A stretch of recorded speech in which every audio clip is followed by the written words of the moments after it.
Louis, let's talk about our different hats that we have. We have the tan, and then we've gone to the red. Can you explain kind of the history of the hats? Our original colors, Locke Supply colors, was red, white, and black. So that was the first cap. The first several years that we were in business, all the caps that we gave away were red and white.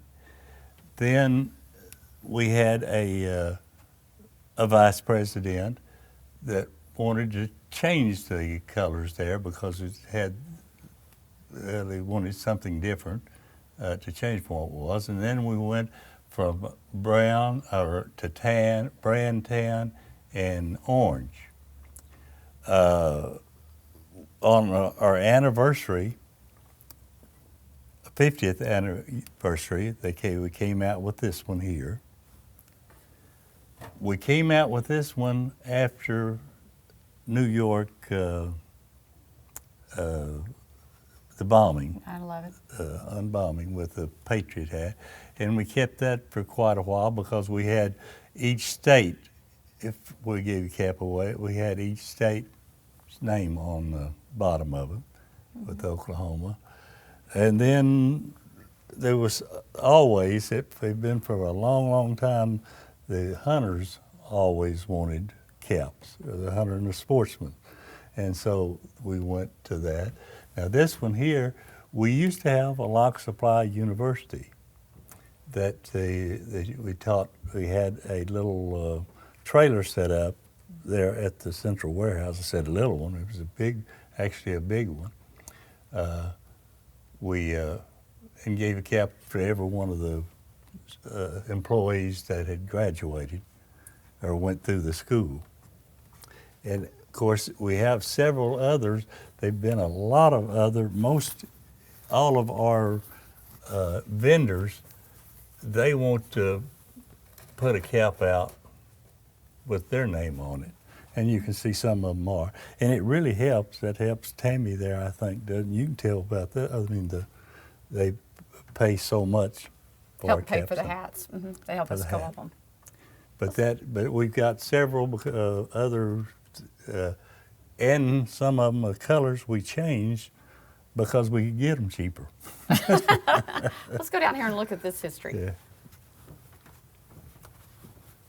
So what's the story behind the Pinto? We ran a contest back in that year 70. When did they come out with the Pinto? It was in the 70s. It was the first year that Pinto come out on the market. And we run a contest, and we probably had about, at that time, 30-something branches. But we had the branch that improved his sales the most got the car.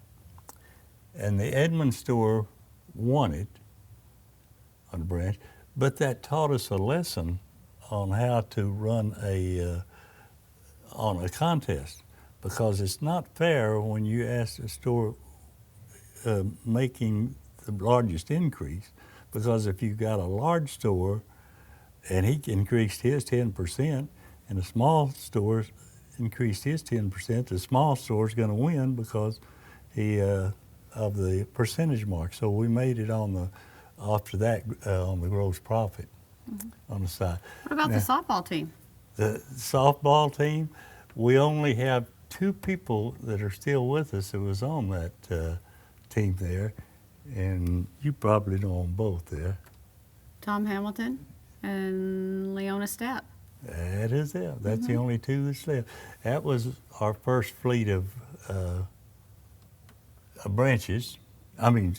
Truck stores that was delivering to the branches and also to the factory on it. That was the first fleet of stores. And that was one of our newer branches that we'd put in at a time. Most of the time, like I said, we had stores that looked like the old warehouses, but it was wholesale at that time, and that's all that they expected. And is this our first showroom? That is the first showroom at 900 West Reno. Actually, it was bigger product, and really on the inside, now the outside didn't look that good, but on the inside, there were a lot more products in there, and it really was a better looking showroom than what we have now. I'll tell you when it was it, but that was 900 Westrino, and it burnt. And What year did it burn? in about 70, 71, 72, somewhere in 72? the early 70s. Oh. You want to come down and explain this one? You betcha. That This- was just, this picture, that was our only loading docks. That's only the trucks we could, and in fact, when it was first built, this was added. These two here and the two on the other side was the first loading docks we had. Then, of course, and then we built this dock later. So all those branches, and there wasn't any behind that, so we had 2, 4, 9 branches. Today we have, 80 something probably, isn't it? Different locations? Yeah, We have on the truck. over truck docks. 70 different locations. And this, But what you see 165 there, branches. Locke Supply, the corporate office, what it was in the beginning was a big elevator, granary elevator. And it was 2 buildings at that time. I think they were 100 foot wide and 200 foot long. I think is what they were, and of course this was the big tower, which still remains. It's one of Locke. If they can find the branches, just tell them where the big elevator is, and Big they'll silo. silo. Let's walk down here to the beginning and let's talk about the beginning of Locke Supply. Where was this location? All of these That pictures. was, we'll start up here. This was 900 West Reno. That is that's a city order. That was where all the customers came in to place their orders. That guy was one of the, at this present time that this happened here was probably 60, it was after I went to work, so it probably been around 62, something. And that is Mr. Locke in the 62. The reason I know these, on those displays, I put those displays up. Yeah, this one right here says 1962. Yeah, okay. And that, he was on the counter. He was really the first person I went to work for. That was Joe Hood, and that would have been, and of course I went to work in 61. We both were in Dallas in 61, and it back. But this is, that was a city order there, and he's talking about then. We were a small company, just 2, 3 branches, and we sold 11,000 water heaters. That was just unheard of. What location is time. this? Is this West Reno or This is Bartlesville? West Reno too. No, this is West Reno. There's Don again. This picture and this picture was taken at the same time. So this one's Bartlesville. Yes, that's Mr. Locke in his first branch. I don't know if we've got we've got some bigger picture somewhere, but this was him stocking. But half of the stock you see there isn't there. It's just empty boxes. You'll see big boxes and stuff on it, and then a little stock a little bit down here. So how did he get the inventory back when he first started if he only had $1,500 to get started? Well, he bought as much as 1,500. You could buy a lot of small pieces like everyday items you use, like sink faucets and P-traps and just Did anybody help him get started with letting him pay it out? No. Oh, well, now he had the money borrowed, but I don't know what bank that would have been. Well, didn't Willard help him? Oh, yes. I'm Okay. sorry, and I'm glad you brought that up. We had to sign Willard water. Well, Don had a good friend that was a factory rep, and we went over how important the factory reps were back then. But when he went into business in Oklahoma City, all of the competitors, like Norman Supply, F.E. Georgia, U.S. Supply, they were telling the factory reps, they wasn't going to buy from them if they sold to Locke Supply. Anyway, this one factory rep, all of the supply houses contracted them and told them, you know, that if they sold to Locke Supply, they wouldn't buy from him. And he told them to go to hell, that he'd sell to who he wanted to. Well, he could have lost everything else he had in Oklahoma City or in Oklahoma there by doing that. But it helped him make a very nice profit. In fact, he was we're still handling the white water Bradford heater. white water heaters. We still in, but he did most of the supply houses. In fact, there's not a supply house, and there were about 14, 15 of them that were in when we went to business, but they're not a one of them that's in business every day.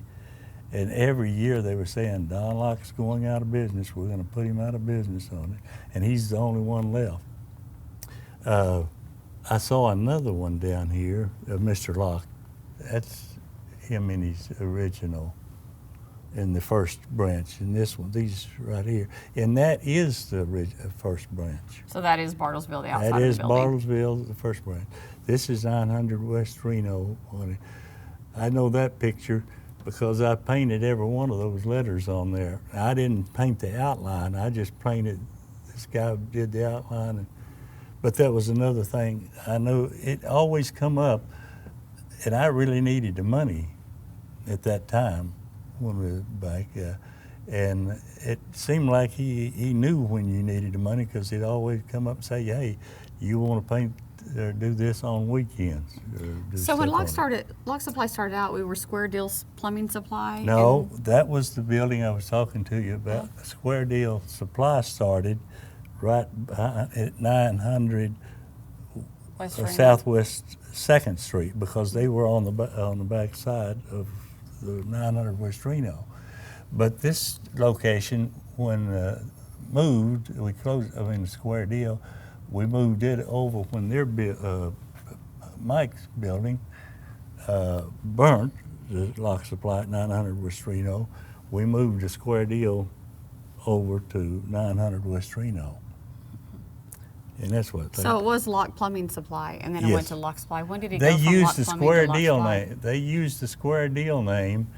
That was a branch we had that we sold factory defects, factory closings and stuff. Cash. It was strictly cash, and that what they used for cash flow. When we and there's the old apple carts and apple crates that we used for bins. They'd set them on one another and Put them in there. put them in. Let's look at this one. So this one is Bartlesville. Yes. Yeah. Yeah, And that then is there's the Bartlesville location. Yes. Yeah. There was his old. That was a 54 Ford. And that's what he delivered out of, is this car right there.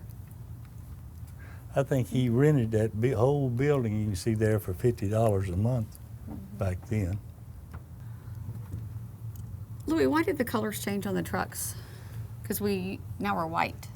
When we had been leasing these trucks for a long time, and then we started putting these signs on them like buy. Make money the easy way, buy right. On the signs on them. But anyway, they had about 12 of them lined up one day that Don and Chuck and I were going to lunch. And he said, I got to get, those trucks need to get painted. And of course, they were already kind of a faded yellow, some of them. And I said, well, what's it costing us, Mr. Locke, to paint those those paints back yellow or brown? And he says, about $1,000, and more than that if there was some other color.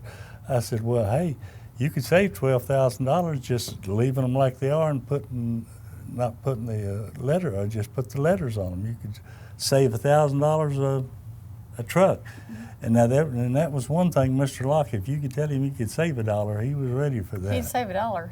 Yeah, He would. What about the round tuits? Now the round tuits, that was one of Don's. He was really proud of that too. I don't know how he found that, but he would use it. At that time, we were having a lot of open houses and opening a lot of branches, and of course he gave all the salesmen some of them to hand out. But that was, he said, it's one way of saying thank you or getting around to it on the other one side of the coin to give to their customers, to give to them. He thought that was really neat, and on the back of it, it's a thank you card a thank you from Locke Supply.